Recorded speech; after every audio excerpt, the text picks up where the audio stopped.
मालकानगिरी रे high alert जिलार जीवन यात्रा ठप कर उछुला नईर सुଅ 2 दिनर लगाण वर्षा पर केउठी पोल बुड़ी तो केउठी धोई जाइछि रास्ता।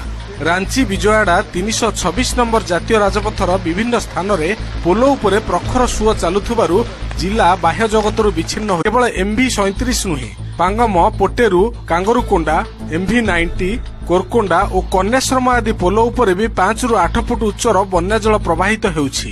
फल गाँ रु गाँ सहर रु सहर भितर भी जोगाजोग होई पारु नाही। मुख्यतः मालकानगिरी जयपुर कालीमेला बालीमेला एवं कालीमेला मोटू और पड़िया मध्य गमनागमन हो पारु बहु संख्यार यात्री और जानवाहन रास्तार अटकी रही। बहु स्थान में आंबुलांस रोगी छटपट हेउथिबा देखिबाकु मिलुछि।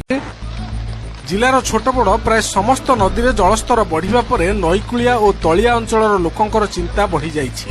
जलबंदी शह शह गाँ जलमग्न एकर एकर चाष जमी। वर्षा और बन्या स्थिति को दृष्टि रखी जिलार समस्त स्कूल और कॉलेज को प्रशासन पक्षरु 2 दिन छुट्टी घोषणा करा जाइछि।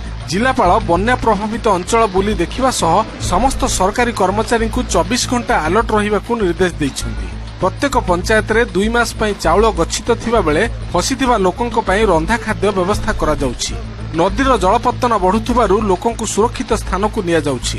एथिसह अग्निशम ओड्राफ और पुलिस बाहिनी स्थितिर मुकाबला पई कहा कि सेमाने अलर्ट रहिबे एंड जो जगह इवाक्युएशन किछि दरकार पड़िबो से जगह सेमाने इवाक्युएशन करिवे लोक को रिलीफ प्रोवाइड करिवे। हमर पीओ मान को समस्त को कहि कि इन्फॉर्म करा हेछि कि सेमाने एज ऑन रिक्वायरमेंट जदि किछि कम्युनिकेशन हमर हेई पारला नाही ताहेले भी लोक को रिलीफ प्रथमे प्रोवाइड करिवे तापरे रिपोर्ट करिके हमको देले हमें सेटा को देखिबो।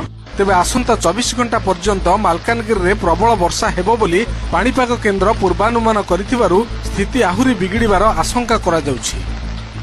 नेक्स्ट 24 आवर्स में मालकानगिरी कोरापुट नवरंगपुर कालाहांडी नवापड़ा बरागढ़ बोलांगीर कंधमाल सोनपुर ये सब डिस्ट्रिक्ट्स में heavy to very heavy rainfall isolated heavy to very heavy rainfall होने का चांसेस है।